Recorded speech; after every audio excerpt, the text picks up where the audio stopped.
Good morning everyone, today we're going to be talking about every solo's worst nightmare, which is finding a group to farm with. But before we jump into all of that, if you're new to the channel, I upload NGS content daily, so if you do play this game, I would really appreciate a subscribe, as it really helps out the channel. Anyway, without further ado, let's begin the video.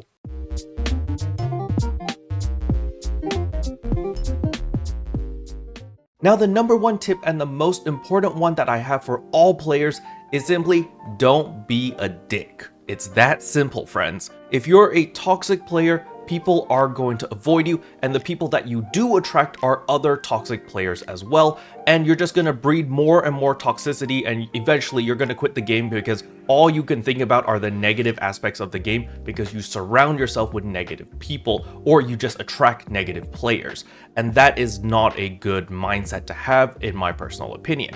I prefer to be positive. I like to be positive, I like to be nice, I like to be generous to the people that I play with, and thus the majority of players that I attract are positive players and people who just want to reinforce your playstyle and kind of help each other and build on each other. So this is my number one tip to all players. If you're a toxic player, you just gotta learn to not be toxic, because you are just gonna attract more toxic players and it's just gonna breed more and more toxicity until you can't stand it anymore or they can't stand it anymore, and you're just gonna be there wondering, why am I so unhappy playing this game? Why do I feel miserable playing this game? And it's because, you just don't really have a good mindset coming into the game. And that is why my number one tip is don't be a dick. Now the second tip I have for you guys is how to start a conversation. And it's actually super simple in NGS, because as we all know, the end game is fashion. Even though we meme on it a lot, it actually is pretty true to an extent. So making your character look really funny, like really derpy, like, my current reindeer look or my short look, just having a funny looking character is a great conversation starter. If you see someone running around as Kirby, for example, you'll be like, yo, really nice outfit. And boom, you've got a conversation going, or at least you started something, right? So people are going to start talking with you and you will interact with them.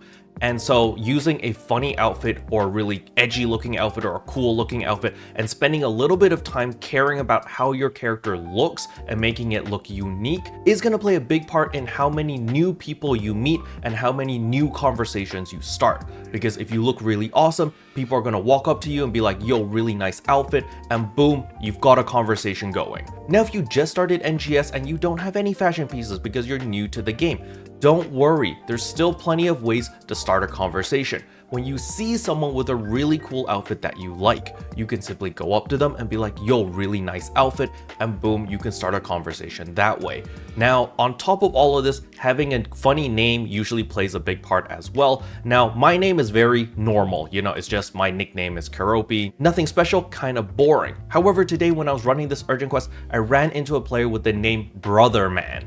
That's just such a cool name, Brother Man. It just kind of stood out of like all the regular names, and I was like, yo, that's a cool name. And so I hit up with this player. I was like, yo, really cool name. And he had a really nice outfit as well, complimented his outfit. And we just had a good time. We ran the urgent quest together, and then we went our separate ways. However, let's say that I meet Brother Man later down the line again. Maybe I'm farming veterans or I'm farming somewhere else. And I thought, oh, I remember that name. Oh, I remember this guy. Maybe if we meet enough times, I'll add them to my friends list and be like, yo, I play with this guy pretty often. This guy's decent, they're nice, polite, and they have decent gear, and they're doing their best, so forth and so on. And then I'll add them onto my friends. Now, the method and logic behind whether I accept someone's friend request or if I actually add someone to my friends list is going to be determined on whether I like the player or not, and if we get along and if we play in the same time zone. There are a lot of different factors that play into this. Simply just adding all the people around you in the lobby is going to do you no good, because you're going to have a bunch of people on your friends list and you're not going to know who is who, and you're probably never going to talk to them unless you're just going to go spamming down the list and be like, yo, you want to run DFS, you want to run DFS, you want to run DFS, and people are just going to find that annoying, and eventually, they're just kind of, you don't build any real relationships that way. It might work for you, but for me personally, it just doesn't work like that. Personally, I like to just run whatever I'm normally running, like, you know, I'm doing my dailies, I'm doing my veteran hunting, I'm doing my Darkfall Solace, I'm running my urgent quest, and then there are going to be familiar faces or familiar names that are going to pop up over and over and over and over. And the more times I see a specific name or specific character look, I'm like, okay, I know this player, I've played with this player before. Did I have a good experience with them before? If the answer is yes, then I'm like, cool, they get 1 point. And I continue this cycle for several days, several weeks, and if I still keep meeting the same players and I'm having a good experience with them, then naturally I will add them to my friends list, or at the very least whisper them and be like, yo, you want to party up when we're hunting veterans or doing an urgent quest or whatever for the extra rare drop rate. Then eventually you build human relationships that way. Personally, I build human relationships incredibly slow because I prefer the slow and steady way. I don't really just make instant friendships with people. I usually take time, I play with other people, and then slowly but surely I build up my friends list. So I've been playing NGS or just PSO2 for over 3 years, and I slowly built up the friends list. Now, I did make a mistake early in my career when I first started making videos and content for NGS. I was on one of Sega's live streams and I said, anyone can add me as a friend, I'll accept all friend requests. And I did actually accept all friend requests, and my friends list was full instantaneously. The problem was I didn't know who anyone was, and so I never played with anyone. So I had a full friends list, but I didn't play with anyone, and I just kind of sat there and I waited for people to ask me to run content.